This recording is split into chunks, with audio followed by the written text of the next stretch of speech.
Ester, capítulo 3.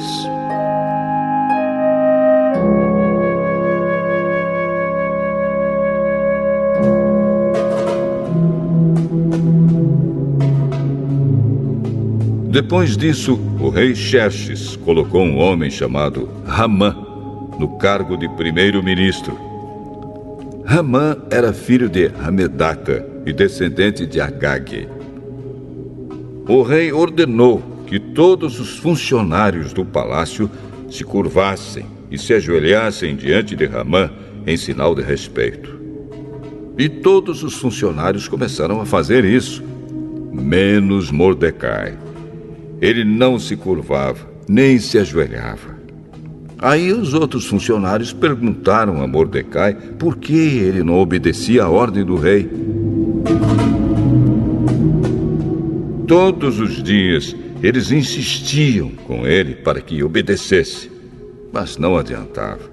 Ele explicava que não obedecia porque era judeu. Então, eles foram contar isso a Ramã para ver se Mordecai continuaria a desobedecer a ordem do rei. Ramã ficou furioso quando viu que Mordecai não se ajoelhava em honra dele. E quando lhe disseram que Mordecai era judeu, Ramã achou que não bastava matar somente Mordecai. Ele fez planos para matar também todos os judeus que havia no reino de Xerxes.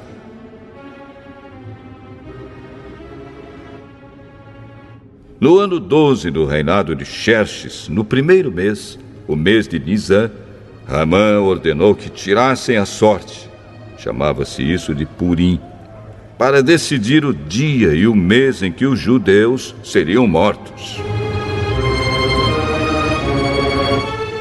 Foi sorteado o dia 13 do 12º mês, o mês de Adar. Ramã foi e disse ao rei: por todas as províncias do reino está espalhado um povo que segue leis diferentes das leis dos outros povos. O pior, ó rei, é que eles não obedecem às suas ordens. E por isso não convém que o senhor tolere que eles continuem agindo assim. Se o senhor quiser, assine um decreto ordenando que eles sejam mortos. E eu prometo depositar nos cofres reais 342 mil quilos de prata para pagar as despesas do governo.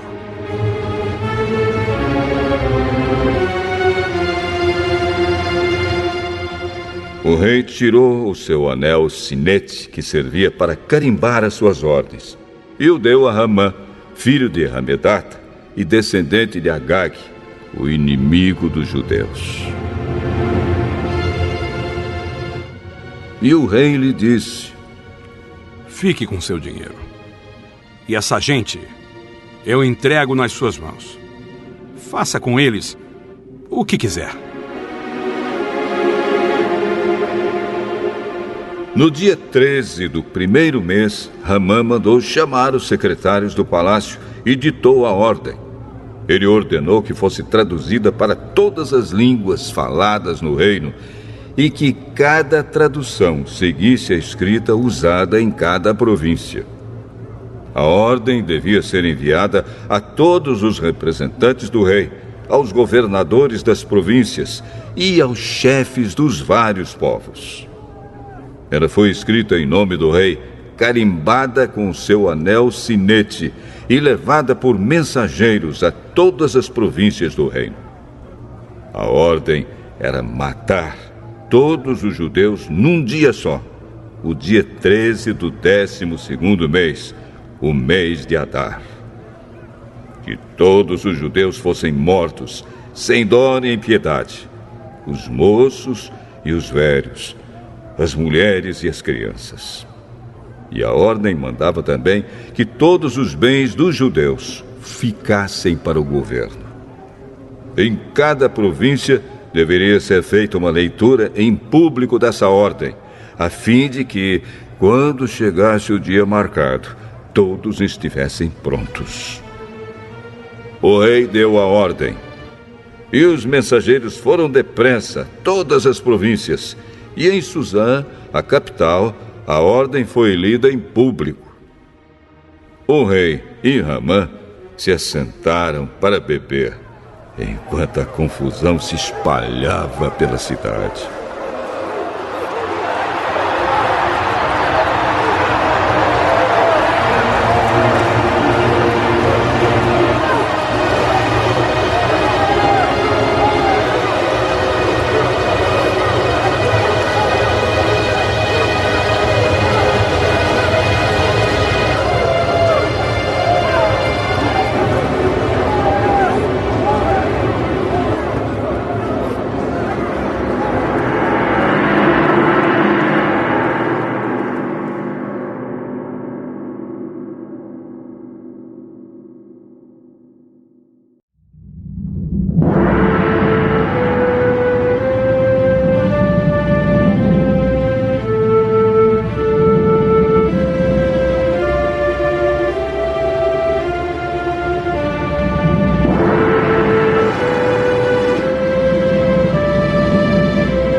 Esther, capítulo 4.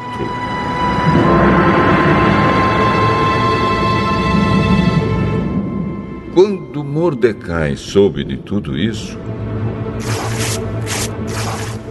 rasgou a roupa em sinal de tristeza, vestiu uma roupa feita de pano grosseiro, pôs cinza na cabeça e saiu pela cidade, chorando e gritando.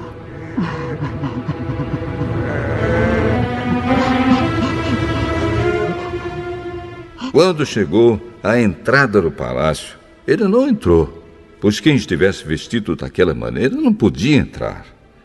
E em todas as províncias, em todos os lugares onde foi lida a ordem do rei, os judeus começaram a chorar em voz alta. Eles se lamentaram, choraram e jejuaram. E muitos deles vestiram roupas feitas de pano grosseiro e se deitaram sobre cinzas.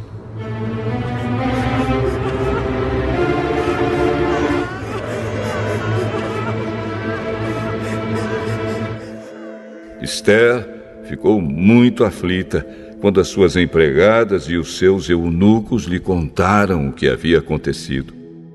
Ela mandou roupas para Mordecai vestir, mas ele não quis. Então ela mandou chamar Hataque, um dos eunucos do palácio, que tinha sido escolhido para atendê-la, e ordenou que ele fosse falar com Mordecai para saber o que estava acontecendo e qual era a razão de tudo aquilo. Hataque foi procurar Mordecai na praça que havia em frente do palácio, e Mordecai contou tudo o que tinha acontecido com ele. Disse também a quantia exata que Ramã tinha prometido depositar nos cofres do rei como pagamento pela destruição de todos os judeus. Mordecai entregou a Hataque uma cópia do decreto que havia sido lido por toda a cidade de Suzã, ordenando que os judeus fossem mortos. E Mordecai pediu a Hataque que levasse a cópia a Esther, explicasse tudo direito e pedisse a ela que fosse falar com o rei e insistisse que ele tivesse piedade do povo dela.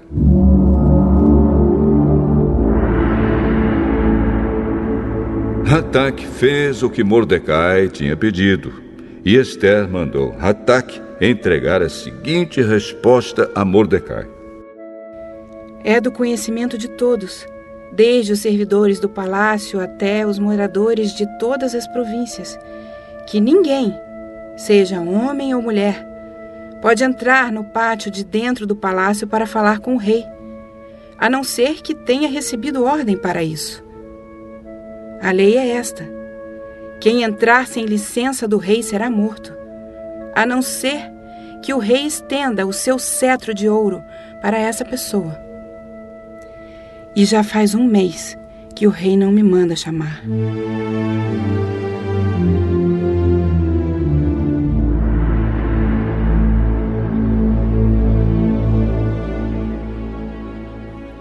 Quando recebeu a mensagem de Esther, Mordecai mandou o seguinte recado para ela: Não pense que por morar no palácio, só você, entre todos os judeus, escapará da morte. Se você ficar calada numa situação como esta, do céu virão socorro e ajuda para os judeus, e eles serão salvos. Porém, você morrerá, e a família do seu pai desaparecerá. Mas, quem sabe, talvez você tenha sido feita rainha justamente para ajudar numa situação como esta.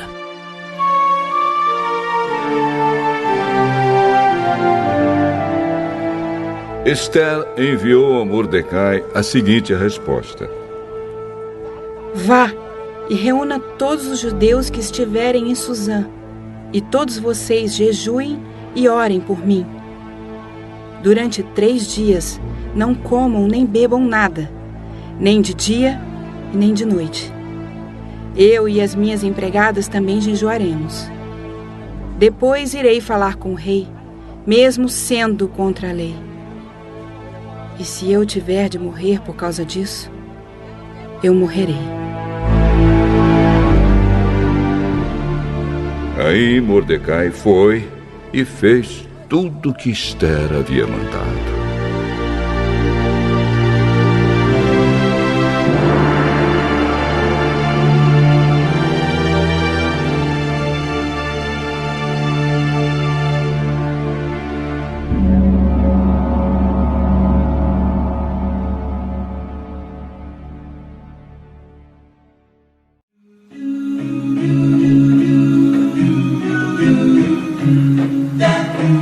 Eclesiástico 42.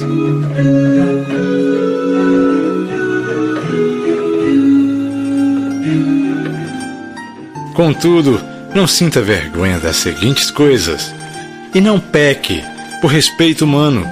Não se envergonhe da lei do Altíssimo, nem da aliança, nem do julgamento que condena os injustos. Não se envergonhe de fazer as contas com companheiros ou colegas de viagem, nem de partilhar a herança com outras pessoas. Não se envergonhe da exatidão da balança e dos pesos, nem de adquirir muito ou pouco. Não se envergonhe de discutir o preço com o comerciante, nem de corrigir os filhos com severidade, nem de ensanguentar as costas do escravo preguiçoso. Com a mulher curiosa, é bom lacrar os documentos e use a chave onde houver muitas mãos. Conte e pese bem tudo o que você deixar em depósito, e anote por escrito tudo o que der ou receber. Não se envergonhe de corrigir o insensato, o imbecil e o velho decrépito, que tenta competir com jovens. Dessa forma, você mostrará que é verdadeiramente instruído e será aprovado por todos. A filha é uma preocupação para o pai secreta, e o cuidado por ela tira o sono dele. Quando jovem, que ela não passe do tempo de se casar, e quando casada, que não seja repudiada. Se é virgem, que não seja violada, e não fique grávida, ainda na casa do pai. Se tem marido, que não erre, e quando casada, que não seja estéril. Vigie bem a filha audaciosa, para que ela não tome você objeto da zombaria dos inimigos, assunto da cidade, chacota do povo, envergonhando você diante de todos. Não se detenha na beleza de um ser humano, nem se assente no meio das mulheres, porque da roupa sai a traça, e da mulher a malícia feminina. É melhor a maldade do homem do que a bondade da mulher. A mulher cobre de vergonha e chega a expor ao insulto. Vou recordar agora as obras do Senhor e contar tudo o que vi. Com suas palavras, o Senhor fez as suas obras. O sol brilha, iluminando todas as coisas, e a obra do Senhor está cheia de sua glória. Nem mesmo os santos do Senhor são capazes de contar todas as maravilhas dele. Tudo aquilo que o Senhor Todo-Poderoso estabeleceu para que o universo se consolidasse na glória de Deus. Ele sonda o abismo e o coração e penetra todos os segredos deles. O Altíssimo conhece toda a ciência e observa os sinais dos tempos, anunciando as coisas passadas e futuras e revelando os vestígios das coisas escondidas. Nenhum pensamento lhe escapa e nenhuma palavra lhe fica escondida. Ele dispôs em ordem as maravilhas de sua sabedoria, porque só ele existe, desde sempre e para sempre. Nada lhe pode ser acrescentado e nada lhe pode ser tirado. E ele não precisa do conselho de ninguém. Como são agradáveis todas as suas obras, ainda que elas se seja apenas uma faísca, todas essas coisas vivem e permanecem para sempre, em todas as necessidades, e todas lhe obedecem. Todas as coisas existem aos pares, uma diante da outra, e ele não faz nada incompleto. Uma coisa completa a bondade da outra, e ninguém se cansa de contemplar a glória de Deus.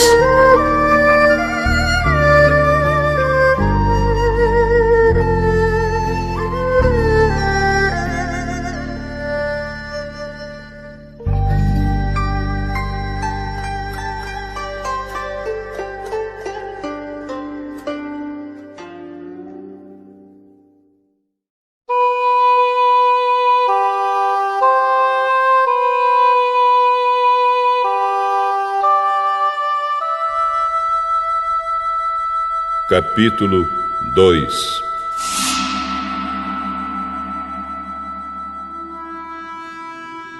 Naquele tempo, o imperador Augusto mandou uma ordem para todos os povos do império. Todas as pessoas deviam se registrar a fim de ser feita uma contagem da população.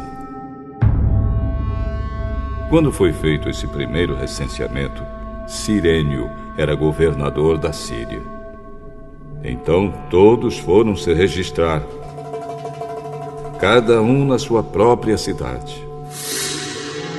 Por isso, José foi de Nazaré, na Galiléia, para a região da Judéia, a uma cidade chamada Belém, onde tinha nascido o rei Davi. José foi registrar-se lá porque era descendente de Davi. Levou consigo Maria, com quem tinha casamento contratado. Ela estava grávida.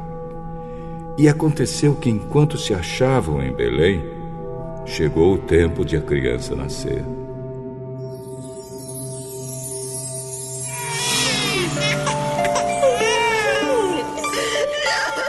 Então Maria deu à luz o seu primeiro filho.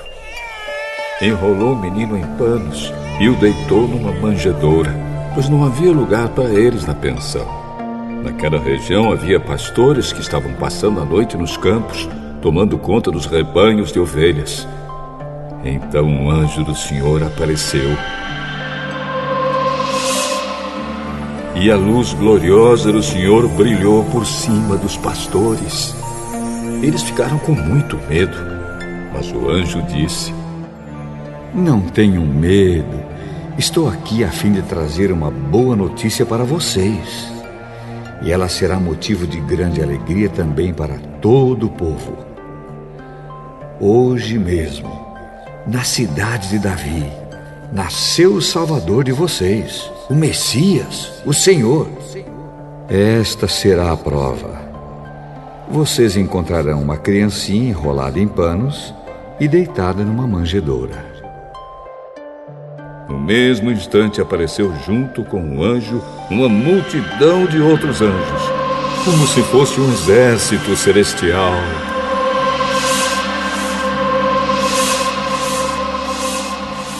Eles cantavam hinos de louvor a Deus, dizendo: Glória a Deus nas maiores alturas do céu e paz na terra para as pessoas a quem Ele quer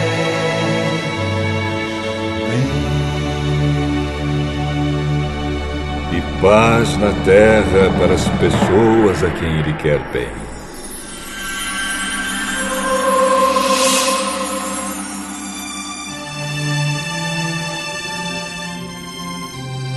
Quando os anjos voltaram para o céu, os pastores disseram uns aos outros: Vamos até Belém para ver o que aconteceu. Vamos ver aquilo que o Senhor nos contou.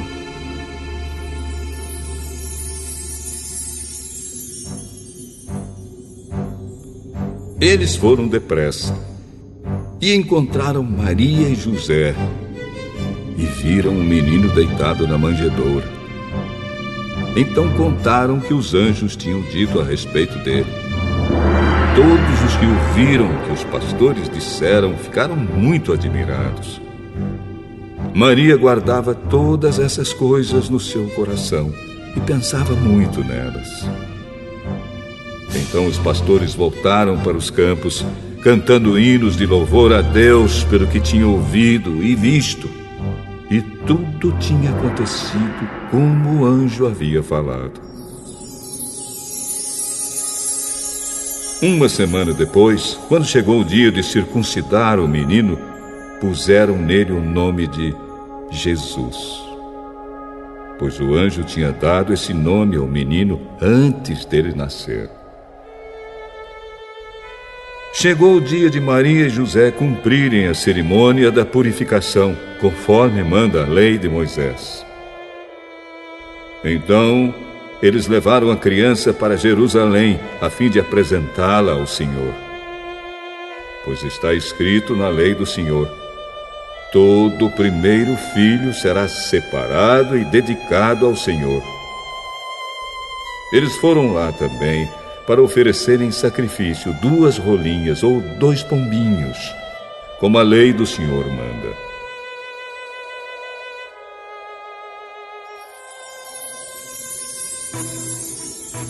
Em Jerusalém morava um homem chamado Simeão. Ele era bom e piedoso e esperava a salvação do povo de Israel. O Espírito Santo estava com ele, e o próprio Espírito lhe tinha prometido que, antes de morrer, ele iria ver o Messias enviado pelo Senhor. Guiado pelo Espírito, Simeão foi ao templo.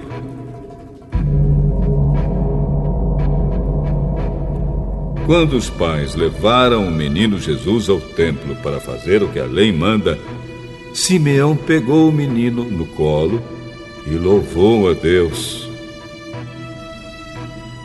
Agora, Senhor, cumpriste a promessa que fizeste e já pode deixar esse teu servo partir em paz. Pois eu já vi com meus próprios olhos a tua salvação, que preparaste na presença de todos os povos. Uma luz para mostrar o teu caminho a todos os que não são judeus e para dar glória ao teu povo de Israel. O pai e a mãe do menino ficaram admirados com o que Simeão disse a respeito dele. Simeão os abençoou e disse a Maria, a mãe de Jesus: Este menino foi escolhido por Deus, tanto para a destruição como para a salvação de muita gente em Israel. Ele vai ser um sinal de Deus. Muitas pessoas falarão contra ele, e assim os pensamentos secretos delas serão conhecidos. E a tristeza, como uma espada afiada, cortará o seu coração, Maria.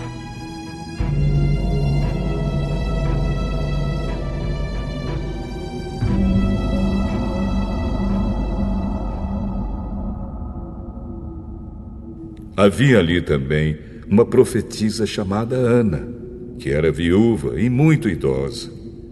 Ela era filha de Fanuel, da tribo de Azer. 7 anos depois que ela havia casado, o seu marido morreu. Agora ela estava com 84 anos de idade. Nunca saía do pátio do templo e adorava a Deus dia e noite, jejuando e fazendo orações. Naquele momento, ela chegou e começou a louvar a Deus e a falar a respeito do menino para todos os que esperavam a libertação de Jerusalém. Quando terminaram de fazer tudo o que a lei do Senhor manda, José e Maria voltaram para a Galiléia, para a casa deles na cidade de Nazaré.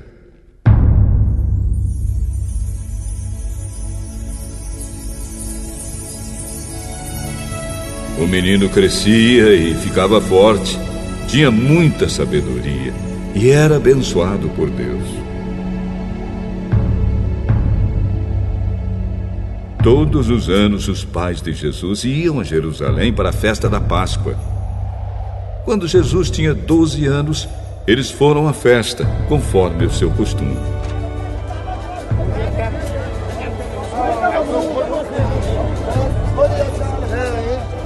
Depois que a festa acabou, eles começaram a viagem de volta para casa. Mas Jesus tinha ficado em Jerusalém e os seus pais não sabiam disso. Eles pensavam que ele estivesse no grupo de pessoas que vinha voltando e por isso viajaram o dia todo. Então começaram a procurá-lo entre os parentes e amigos. Como não o encontraram, voltaram a Jerusalém para procurá-lo. 3 dias depois, encontraram o menino num dos pátios do templo, sentado no meio dos mestres da lei. Ele ouvia e fazia perguntas a eles. Todos os que ouviam Jesus estavam muito admirados com a sua inteligência e com as respostas que dava. Quando os pais viram o menino, também ficaram admirados. E a sua mãe lhe disse: Meu filho, por que você fez isso conosco? Seu pai e eu estávamos muito aflitos procurando você. Por que vocês estão me procurando? Não sabia que eu devia estar na casa do meu pai?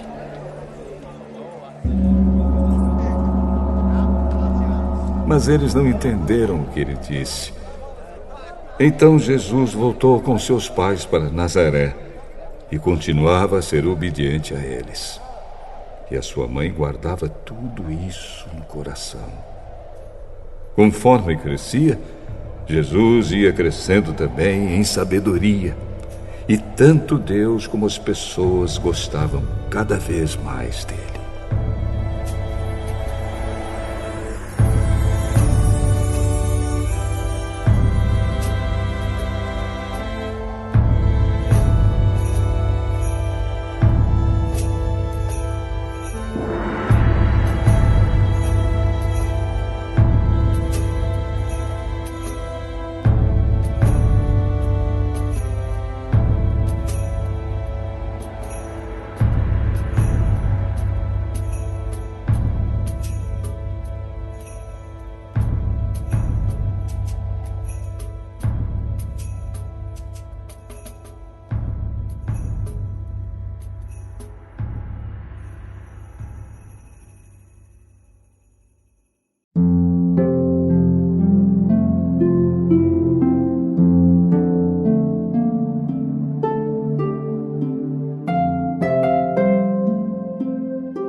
Salmo 39.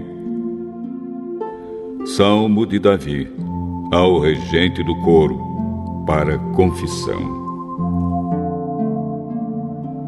Eu disse: vou ter cuidado com a minha maneira de viver e não vou deixar que a minha língua me faça pecar. Enquanto os maus estiverem em volta de mim, não falarei nada. Fiquei calado, não disse uma palavra, nem mesmo a respeito de coisas boas.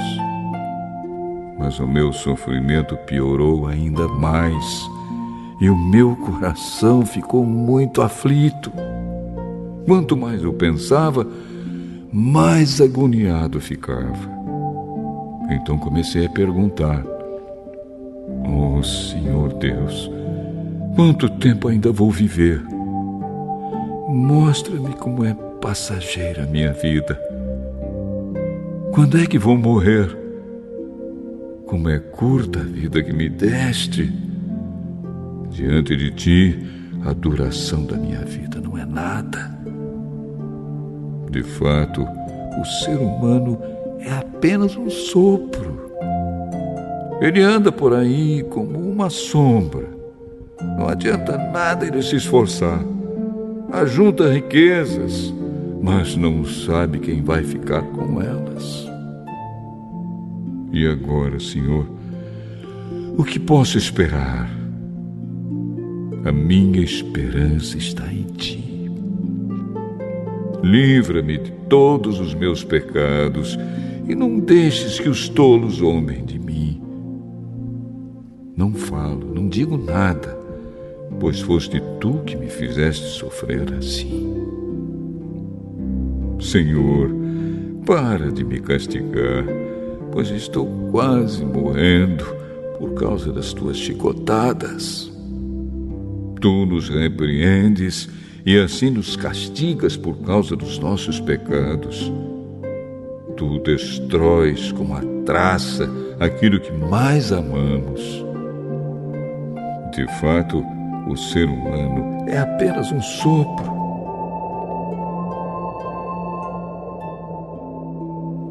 Oh, Senhor Deus, ouve a minha oração.